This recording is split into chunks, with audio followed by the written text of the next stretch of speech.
Assalamualaikum warahmatullahi wabarakatuh. Hai teman-teman, apa kabar? Semoga selalu sehat dan selalu semangat untuk menjalani minggu ini ya. Dalam video ini, saya, Marakonita Tila, akan menjelaskan tentang algoritma penjadwalan SJF atau Shortest Job First. Namun, sebelumnya saya akan menjelaskan secara singkat tentang sistem operasi, proses yang terdapat pada sistem operasi, dan penjadwalan proses.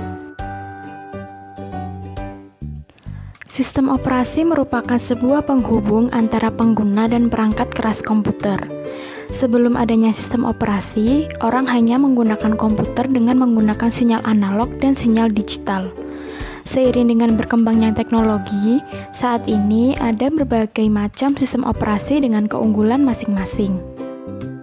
Dalam ilmu komputer, sistem operasi atau operating system adalah perangkat lunak yang bertugas melakukan kontrol dan manajemen terhadap perangkat keras seperti program pengolah kata, desain animasi, database, dan browser web. Secara umum, sistem operasi adalah software lapisan pertama yang diletakkan pada memori komputer pada saat komputer dinyalakan. Sistem operasi akan melakukan layanan inti umum untuk semua software aplikasi itu, seperti akses ke disk, manajemen memori, scheduling task, dan antarmuka user. Sistem operasi memiliki beberapa fungsi. Pertama, sebagai resource manager, yaitu pengelolaan sumber daya dan mengalokasikannya. Contoh, memori, CPU, disk drive, dan perangkat lainnya. Kedua, sebagai interface atau tatap muka, yaitu sebagai perantara antara pengguna dengan perangkat keras dengan menyediakan tampilan kepada pengguna yang lebih mudah dipahami dan bersahabat atau user-friendly. Ketiga, sebagai koordinator, yaitu mengkoordinasi dan menyediakan fasilitas sehingga aktivitas yang kompleks dapat diatur dan dapat diproses secara berurutan. Keempat, sebagai guardian, yaitu menyediakan akses kontrol yang bertugas untuk melindungi file dan memberi pengawasan pada data dan program. Kelima, sebagai gatekeeper, yaitu pengendali hak akses pengguna yang mengendalikan siapa saja yang berhak masuk ke dalam sistem dan mengawasi apa saja yang dilakukannya. Keenam, sebagai optimizer, yaitu penjadwalan masukan atau input oleh user, pengaksesan basis data, proses komputasi, dan penggunaan. Ketujuh, sebagai akuntan, yaitu mengatur waktu CPU, penggunaan memori, pemanggilan input atau output, disk storage, dan waktu koneksi terminal. Yang kedelapan, sebagai server, yaitu melayani pengguna komputer. Sasaran sistem operasi yaitu: pertama, kenyamanan, yaitu membuat pengguna komputer menjadi lebih nyaman. Kedua, efisien, yaitu agar penggunaan sumber daya dalam sistem komputer dapat digunakan secara efisien. Dan yang ketiga, mampu berevolusi, yaitu dalam membangun sistem operasi dimungkinkan untuk lebih mudah dalam pengembangan pengujian serta penggunaan sistem-sistem yang baru. Jenis sistem operasi berdasarkan sifatnya. Yang pertama yaitu open source, yaitu di mana kode programnya bersifat terbuka dan disediakan oleh pengembangnya secara umum agar bisa untuk dipelajari, diubah, maupun dikembangkan lebih lanjut, serta disebarluaskan dan bahkan boleh untuk memperbaiki bug atau kesalahan pada program tersebut.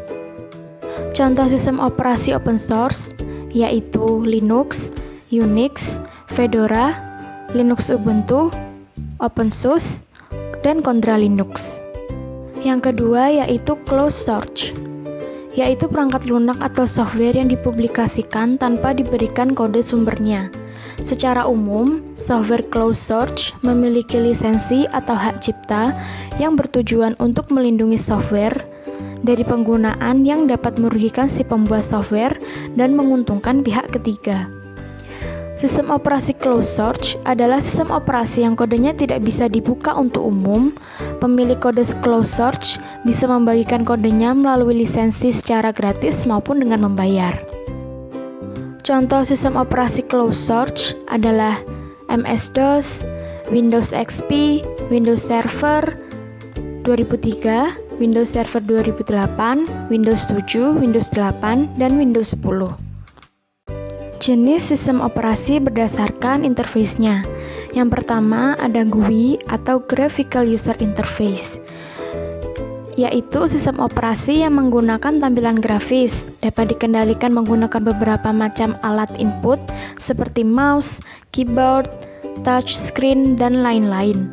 Pada umumnya, sistem operasi GUI terdapat jendela, menu, tombol, icon, dan lain-lain yang didesain supaya penggunanya lebih mudah, nyaman, atau yang bisa disebut user-friendly dalam berinteraksi dengan sistem operasi atau aplikasi. Yang kedua ada CLI atau Command Line Interface. CLI adalah sistem operasi yang menggunakan baris perintah atau teks. Dalam berinteraksi dengan sistem operasi, pengguna hanya dapat menggunakan keyboard dengan cara mengetikkan perintah atau komen tertentu. Dalam penerapan CLI lebih ditunjukkan kepada sistem operasi yang digunakan sebagai komputer server yang dioperasikan oleh IT administrator, karena menggunakan CLI dirasa lebih efisien dan cepat dibandingkan menggunakan GUI. Sistem operasi memiliki istilah proses. Proses adalah suatu program atau job yang sedang dieksekusi oleh CPU yang memuat program counter, register, dan variabel. Suatu proses membutuhkan resource seperti CPU time, memori, file, dan input-output device untuk menyelesaikan proses tersebut. Sistem operasi bertanggung jawab atas aktivitas-aktivitas yang berkaitan dengan manajemen proses seperti pembuatan dan penghapusan proses pengguna dan sistem proses, menunda atau melanjutkan proses, menyediakan mekanisme untuk proses sinkronasi, menyediakan mekanisme untuk proses komunikasi, dan menyediakan mekanisme untuk penanganan deadlock. Status proses. Yang pertama yaitu new. Proses yang sedang dibuat oleh penjadwalan tingkat tinggi tetapi belum siap melakukan eksekusi. Sistem mengubah inisialisasi proses yang akan mengubahnya menjadi dalam keadaan ready untuk dieksekusi. Kedua, ready, yaitu proses sedang menunggu dan siap memasuki CPU untuk dieksekusi. Ketiga, running, yaitu proses sedang dieksekusi oleh CPU. Keempat, waiting, proses sedang menunggu untuk beberapa event yang terjadi atau menunggu untuk menyelesaikan input-output atau menerima sinyal. Yang kelima, terminated, yaitu proses yang sudah selesai dieksekusi. Penjadwalan merupakan kebijakan dan mekanisme di sistem operasi yang berkaitan dengan urutan kerja yang dilakukan pada sistem komputer. Penjadwalan bertugas memutuskan proses yang harus berjalan, kapan, dan selama berapa lama proses itu berjalan. Penjadwalan ini dilakukan oleh sistem operasi untuk mendukung kelancaran kebutuhan kinerja baik oleh sistem maupun user. Ada banyak proses yang dikelola oleh sistem secara bersamaan, oleh karena itu perlu adanya pengaturan eksekusi. Dalam hal ini, penjadwalan proses bertujuan agar semuanya dapat berjalan secara optimal.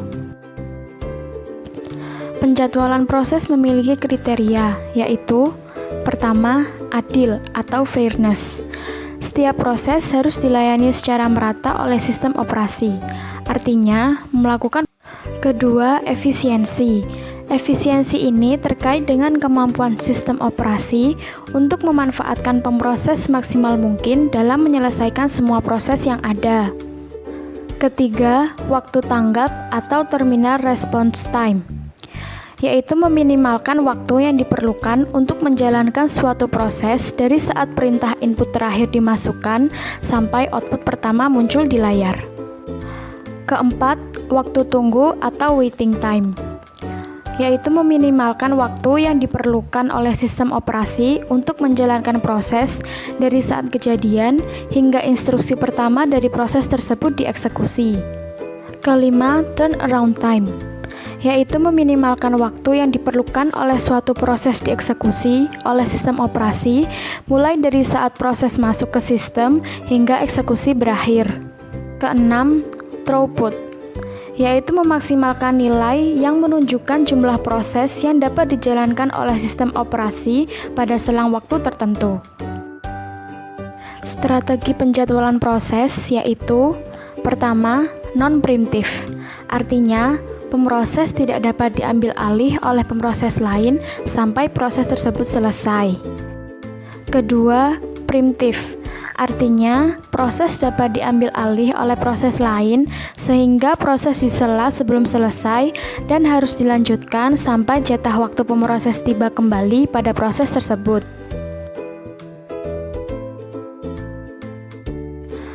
Pada algoritma penjadwalan SJF atau Shortest Job First, proses yang ready di queue akan dieksekusi berdasarkan burst time terkecil.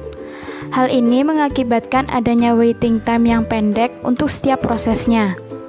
Untuk itu, algoritma SJF disebut sebagai algoritma yang optimal. Algoritma ini termasuk dalam kategori non-preemptive atau tidak dapat disela. Kelebihan yang dimiliki oleh algoritma SJF adalah waiting time yang kecil seperti yang sudah dijelaskan sebelumnya. Kekurangan yang dimiliki oleh algoritma SJF adalah: pertama, susahnya untuk memprediksi burst time proses yang akan dieksekusi selanjutnya. Kedua, proses yang mempunyai burst time yang besar akan memiliki waiting time yang besar pula, karena yang dieksekusi terlebih dahulu adalah proses dengan burst time yang terkecil. Cara menghitung average waiting time. Berikut pada tabel terdapat proses 1 dengan waktu kedatangan 0 dan burst time 7, proses 2 dengan waktu kedatangan 2 dan burst time 4, proses 3 dengan waktu kedatangan 4 dan burst time 1, dan proses 4 dengan kedatangan waktu 5 dan burst time 4. Berikut Gantt chart-nya. Terdapat proses 1 dengan waktu kedatangan 0 dieksekusi hingga waktu ke-7 tanpa adanya penyelaan. Ketika proses 1 sedang dieksekusi, proses 2 datang di waktu 2, proses 3 datang di waktu 4, dan proses 4 datang di waktu 5. Artinya, ketika proses 1 sedang dieksekusi, semua proses sudah datang. Setelah proses 1 selesai dieksekusi, dilanjut dengan eksekusi proses 3 di waktu 7 sampai 8 karena memiliki burst time 1 dan yang paling kecil dibandingkan proses 2 dan proses 4. Kemudian, barulah proses 2 dieksekusi pada waktu 8 hingga 12 karena memiliki burst time 4. Dan yang terakhir, barulah diproses proses 4 dieksekusi pada waktu 12 hingga 16 karena memiliki burst time 4. Cara menghitung waiting time di masing-masing proses adalah dengan cara waktu saat proses dieksekusi dikurangi waktu kedatangan. Dengan begitu, waiting time untuk proses 1 adalah 0, proses 2 adalah 6, proses 3 adalah 3, dan proses 4 adalah 7. Untuk menghitung average waiting time atau rata-rata waktu tunggu adalah dengan cara total waktu tunggu dibagi dengan jumlah proses, maka average waiting time-nya adalah 4. Contoh kedua, pada tabel terdapat proses 1 dengan waktu kedatangan 0 dan burst time 8, proses 2 dengan waktu kedatangan 2 dan burst time 7, proses 3 dengan waktu kedatangan 7 dan burst time 10, dan proses 4 dengan waktu kedatangan 11 dan burst time 6. Berikut gambar Gantt chart-nya. Terdapat proses 1 dengan waktu kedatangan 0 dieksekusi hingga selesai di waktu ke-8 karena tidak ada penyelaan. Proses 2 datang di waktu 2 dan proses 3 datang di waktu 7. Itu artinya proses 2 dan proses 3 datang ketika proses 1 masih dieksekusi. Setelah proses 1 selesai dieksekusi, dilanjut proses 2 yang dieksekusi dari waktu 8 hingga waktu 15 karena memiliki burst time 7 dan lebih kecil dari proses yang ketiga. Proses 4 datang di waktu 11, yang artinya proses 4 datang ketika proses 2 masih dieksekusi. Setelah proses 2 selesai dieksekusi, dilanjut proses 4 yang dieksekusi karena memiliki burst time yang lebih kecil dari proses 3. Proses 4 dieksekusi dari waktu ke-15 sampai waktu ke-21 karena memiliki burst time 6. Terakhir, proses 3 dieksekusi pada waktu ke-21 hingga 31 karena memiliki burst time 10. Proses 1 memiliki waiting time 0, proses 2 memiliki waiting time 6, proses 3 memiliki waiting time 14, dan proses 4 memiliki waiting time 4. Maka, average waiting time atau rata-rata waiting time dari keseluruhan proses adalah 6. Nah, demikian penjelasan tentang algoritma penjadwalan SJF. Semoga bermanfaat untuk kalian. Terima kasih sudah menonton dan sampai jumpa di video selanjutnya. Wassalamualaikum warahmatullahi wabarakatuh.